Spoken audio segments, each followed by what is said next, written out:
요번에 두뇌 사용 설명서는 아, IQ에 대한 이야기를 한 가지 하려고 합니다.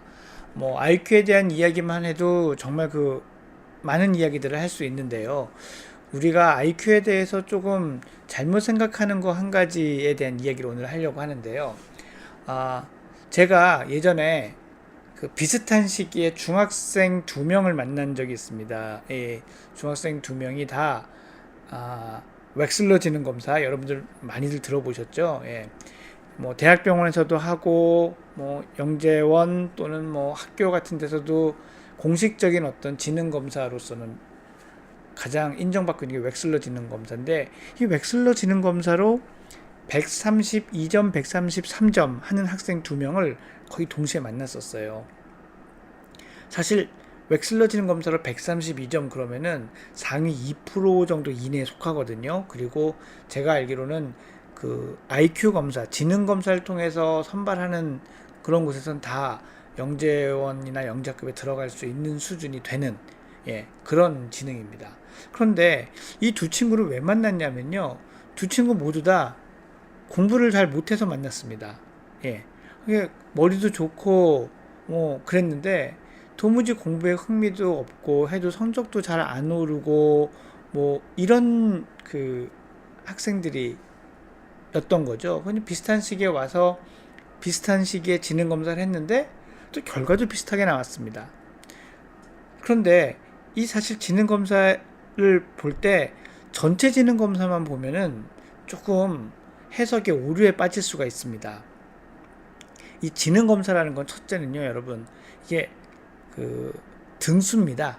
이 랭킹이라고 하죠. 그게 뭐냐면은 이를테면은 15살의 아이들을 쭉 모아놓고 제일 머리 좋은 애부터 제일 나쁜 애까지 쭉 한 줄로 세웠을 때 그 중에 딱 중간에 오는 사람들의 IQ가 100인 거예요. 예, 그리고 그 중에 뭐 100분의 1등? 예, 이런 사람의 IQ가 뭐 140.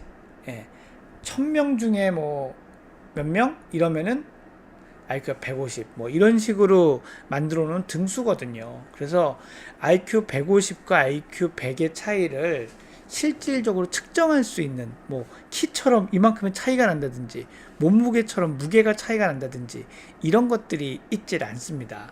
그래서 이 IQ라는 건 등수라고 우선 알아두시는 게 필요하고요. 또 하나는 이 전체 지능 점수는 크게 나누면은 두 가지, 조금 더 세분하게 나누면은 요즘에 이제 그 웩슬러 4판에서는 한 네 가지로 나누고요.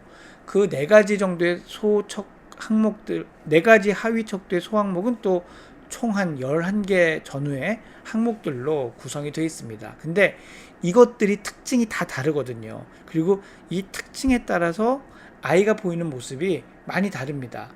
제가 만났던 그 두 친구가 그랬어요. 그 두 친구 중에 한 친구는요, 언어성 지능은 평균인데 비언어성 지능, 동작성 지능은 최우수 수준이었어요. 이 다른 친구는 정반대입니다. 언어성 지능은 최우수인데 동작성 지능은 평균인 거예요. 그러니까 패턴이 정반대죠. 근데 이런 아이들도 지능의 총점은 똑같이 나타날 수 있는 겁니다. 그럼 이런 차이가 과연 어떻게 겉으로 보이느냐, 이렇게 보일 수 있어요. 제가 아주 전형적인 예로 좀 예, 만들어서 말씀을 드리자면, 언어성 지능은 보통인데 동작성 지능이 최우수인 애들은요, 아이들이 평소에 어렸을 때 놀 때 보거나 뭐 행동하는 거 보면 예, 똑똑하다는 느낌이 듭니다. 그냥 다만 책 읽는 걸 별로 안 좋아해요. 말하는 거 이런 것보다는 자기가 뭔가 하고 만들고 이러는 걸 좋아하죠. 학교에 가거나 이제 주변 어른들이 얘가 머리는 좋은 것 같은데 공부에 흥미가 없네요. 공부머리가 모자란가 봐요. 뭐 이런 얘기를 듣기도 하죠. 그래서 부모님이 속을 많이 이제 썩이시는데, 이런 친구들이 어디서 두각을 나타내냐면은 나중에 크면은 이제 모듬 활동이나 동아리 활동, 뭐 이 RN이라고 해서 학생이 스스로 공부하고 연구하고 하는 이런 활동할 때는 정말로 아주 훌륭한 그런 성취를 보입니다. 뭐 리더십도 있고 문제 해결 능력, 임기 응변 능력 이런 게 다 있죠.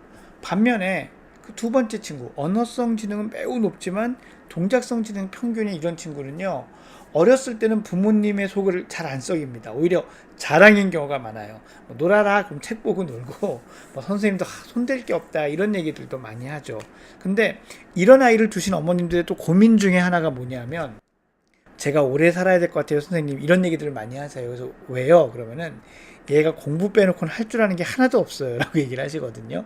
그러니까 실제적인 상황에서 뭔가 해결하거나 융통성을 발휘하거나 뭐 이럴 때는 또 많은 약점을 보이게 되는 경우가 많습니다. 뭐가 좋다, 뭐가 나쁘다 이런 걸 논하기 이전에 이 두 아이가 정말 이렇게 다르거든요. 사실은 이렇게 다른 아이들은 각각의 재능에 맞추어져서 성장할 수 있으면 가장 좋죠. 그런데 그런 것들은 무시된 채 획일적인 방향으로 교육되고 경쟁되고 이러는 게 사실 이 아이 개인적으로는 큰 불행이 되는 거고요. 이게 이 아이 개인의 불행에서 끝나는 게 아니라 이렇게 되면 이제 가정도 속이 상하고 이렇게 되는 거죠. 또 이거를 억지로 끌어서 맞추려는 시도를 하다 보면 또 문제가 생기게 되고요. 그래서 IQ에 대한 이야기는 제가 앞으로 여러 차례 기회 될 때마다 조금씩 드리겠는데, 오늘 말씀드린 IQ 얘기를, 지능지수 이야기를 정리를 하자면, 웩슬러 지능 검사는 상대 점수다, 등수다. 그리고 총점이 높다고 해서, 똑같다고 해서 아이들이 똑같은 능력을 가진 게 아니라 이 아이의 장점과 단점은 매우 다를 수 있다. 그러니 거기에 맞춰서 우리 아이들을 바라보고 지도하고 하면 정말 좋겠다라는 말씀을 드리고자 합니다. 오늘의 두뇌 사용 설명서 시간 여기까지였습니다.